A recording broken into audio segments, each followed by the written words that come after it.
Hello friends, welcome to city biology. आज जो हम टॉपिक स्टार्ट कर रहे हैं उस टॉपिक का नाम है that is Mendel first law, law of dominance. Yes, Mendel first law that is law of dominance. ठीक है, तो बच्चों चलो देखते हैं उसका स्टेटमेंट क्या है। यस, लॉ ऑफ डोमिनेंस का स्टेटमेंट क्या है, चलो देखते हैं। When two homozygous individual with one or more set of contrasting character are crossed। फिर से पढ़ते इतना कि when two homozygous individual मतलब कैपिटल टी और स्मॉल टी है ना। when two homozygous यही हुआ ना, एक तो ये एग्जांपल लो आप, या फिर आप ये वाला लो, ये लो राउंड डायहाइब्रिड क्रॉस अगर ले रहे हैं तो। डायहाइब्रिड क्रॉस हमने नहीं पढ़ा अभी, पर फिर भी एग्जाम वहां पर भी अप्लीकेबल है ना ये बात। ये दो character, yes, when two homozygous individual with one या मोर, ये वाला सेट ऑफ कॉन्ट्रास्टिंग कैरेक्टर, ये भी आपस में कॉन्ट्रास्ट है, ये भी कॉन्ट्रास्ट है। ये मोनोहाइब्रिड का एग्जांपल है, ये डायहाइब्रिड का एग्जांपल है। ये मोनोहाइब्रिड का एग्जांपल है और ये यहाँ पे थोड़ा सा ऐसा दिखा देता हूँ। यस, ये मोनोहाइब्रिड का एग्जांपल है और ये डायहाइब्रिड का एग्जांपल है। ठीक है, यस। तो व्हेन टू होमोजाइगस, एक दो, yes, with one more set of contrasting character are cross the alleles, आगे देखो, the alleles character that appear in F1 generation. अब देखो इनको जब क्रॉस करेंगे तो इससे जो भी F1 जनरेशन आएंगी, अब आपको होता है कि इससे क्या होता है, ये क्या है टॉल, ये क्या है डॉर्फ, ये क्या है येलो राउंड, और ये क्या है ग्रीन रिंकल। ठीक है, यस। तो इनका क्रॉस होने के बाद में जो कैरेक्टर F1 में अपीयर होगा, बराबर, और इसका क्रॉस होने के बाद में जो F1 में अपने आप को अपीयर कर रहा है, यस, द अलील या character that appear in F1 generation, जो अपने आप को F1 जनरेशन में अपीयर कर रहा है, एक्सप्रेस कर रहा है, वो है डोमिनेंट, वो कैरेक्टर है डोमिनेंट, वो अलील है डोमिनेंट। मतलब आपको पता है कि capital T for tall, small T for dwarf, yes, R for round, small R for wrinkle, yes, capital Y for yellow और स्मॉल वाई फॉर ग्रीन। तो F1 में जो अपने आप को, F1 जनरेशन में जो कैरेक्टर या जो अलील या उस अलील का जो कैरेक्टर उस F1 जनरेशन में जो अपने आप को अपीयर कर रहा है, वो कैरेक्टर या वो अलील क्या है, डोमिनेंट है।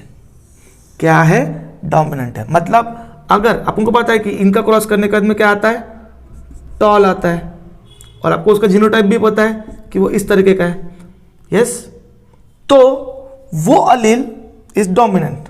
और जो कैरेक्टर या जो अलील अपने आप को एक्सप्रेस नहीं कर रहा है, तो यहां पे कौन सा एक्सप्रेस नहीं हो रहा है, स्मॉल टी। यहां पर येलो राउंड मतलब कैपिटल आर स्मॉल वाई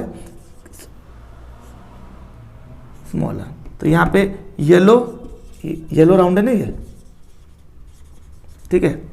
तो यहां पे डोमिनेंट कौन सा हो गया, ये और ये, यस। तो जो अपने आप को अपीयर नहीं कर रहा है, तो अपीयर कौन नहीं कर रहा है, स्मॉल वाई और स्मॉल आर, स्मॉल वाई, यहां पे स्मॉल टी। तो जो अपने आप को अपीयर नहीं कर रहा है वो है रिसेसिव, जो अपने आप को अपीयर नहीं कर रहा है वो है रिसेसिव।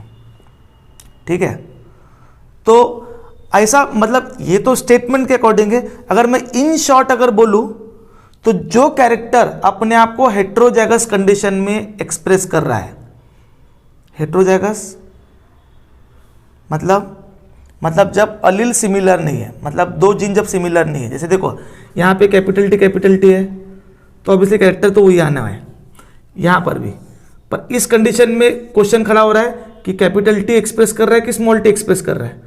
तो आपको पता है कि यहाँ पे सिर्फ कैपिटल टी का कैरेक्टर आ रहा है, यस।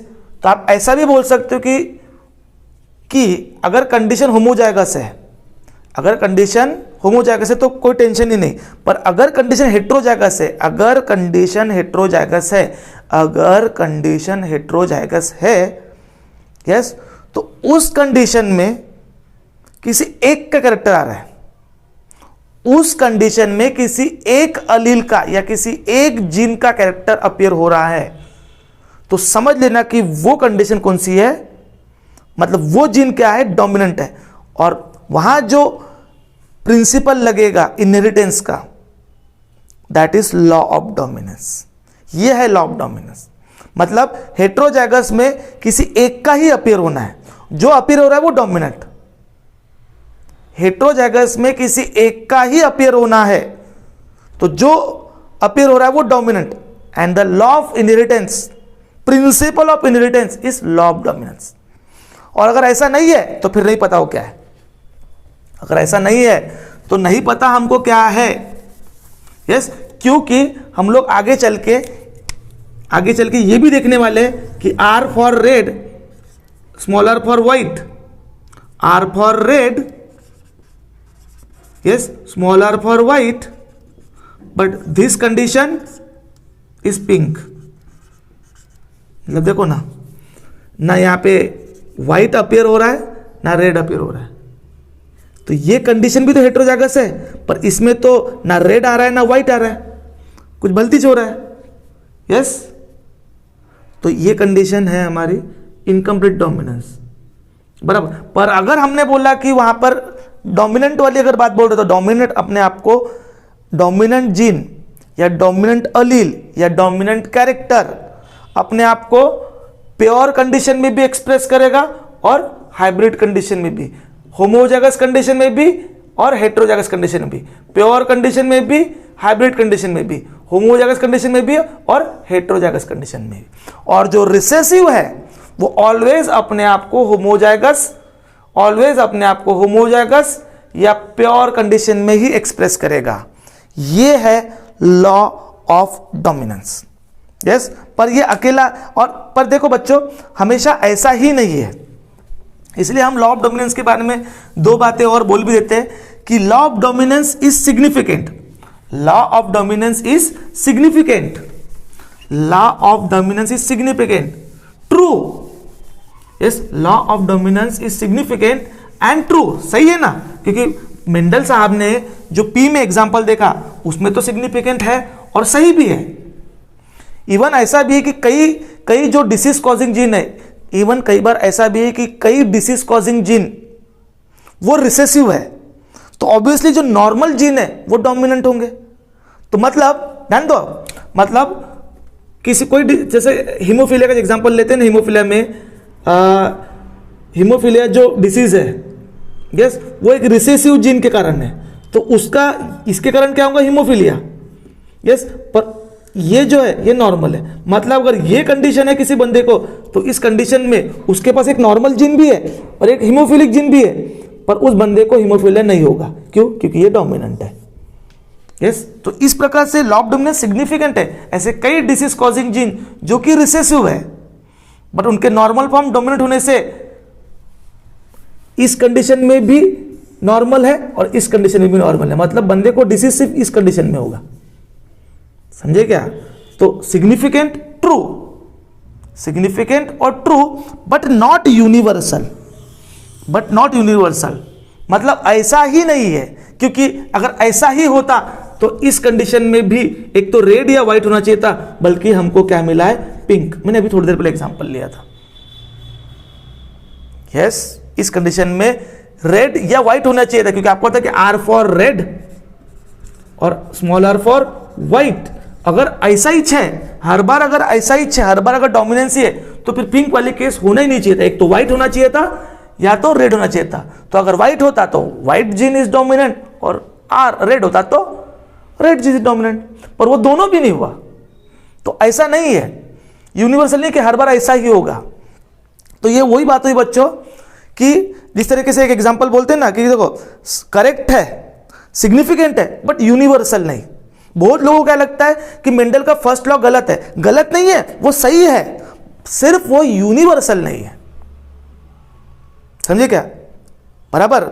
तो मतलब कैसा हुआ कि एक एग्जांपल अगर लेते हैं अपन कि यूनिवर्सल नहीं होना मतलब क्या। एक एग्जांपल लेते हैं, जैसे कि आपको सभी को पता होगा एक south Indian dish idli. Yes, बराबर। अब इडली एक खाने की चीज है, सही बात है।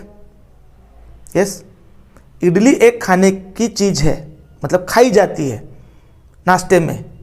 यस, सही बात है। दूसरा, पूरे भारत में खाई जाती है। यहां क्वेश्चन मार्क खड़ा हो जाएगा, क्योंकि साउथ जोन में हो गया या साउथ जोन में तो लगभग सभी खाते हैं उसको, हमारे महाराष्ट्र में भी खाते हैं, पर ऐसे कई जोन होंगे जहां पे लोगों को शायद बनाते भी नहीं आती वहां पे। यस, तो खाने की चीजें सही है, पर पूरे इंडिया का वो एक ही नाश्ता है, ये नहीं है। हाँ, तो वो पूरे इंडिया का नाश्ता नहीं है, इसलिए वो यूनिवर्सल नहीं है। अगर वो पूरे इंडिया का नाश्ता अगर होता तो फिर वो यूनिवर्सल होता। यस, मतलब अगर यूनिवर्सल बोला मतलब ऐसा ही होगा, मतलब नाश्ता मतलब इडली, इडली मतलब नाश्ता नहीं। इडली इज इक्वल टू नाश्ता, पर पूरे भारतवर्ष का नाश्ता नहीं, क्योंकि नाश्ते में समोसे भी है, पराठे भी है, और भी है। यस, ये मतलब है नॉट यूनिवर्सल का मतलब। यस, तो law of dominance is significant true, number of cases में वो अप्लीकेबल है। यस, और अब ध्यान में रखना कि अगर कहीं पर भी डोमिनेंट बोला तो आपको यह समझ लेना कि अगर वो कैरेक्टर डोमिनेंट है तो अपने आप को प्योर और हाइब्रिड दोनों कंडीशन में एक्सप्रेस करेगा। चाहे फिर एग्जांपल आप पी का लो, ह्यूमन बीइंग का लो, या किसी का भी लो। अगर डोमिनेंट बोला तो आपको समझ लेना है कि वो अपने आप को प्योर कंडीशन में भी और हाइब्रिड कंडीशन में भी, होमोजेगस कंडीशन में भी और हेट्रोजेगस कंडीशन में भी एक्सप्रेस करेगा। That is a law of dominance. Understand? This law true, this law significant, but this law is not universal. गलत नहीं बोल रहा हूं मैं, ये यूनिवर्सल नहीं है, बस हर केस में एप्लीकेबल नहीं है। अंडरस्टैंड? तो that's about Mendel first law, that is law of dominance. ठीक है, अगले क्लास में हम लोग मेंडल के सेकेंड लॉ पे बात करेंगे, that is law of segregation. तब तक के लिए जय हिंद, जय भारत।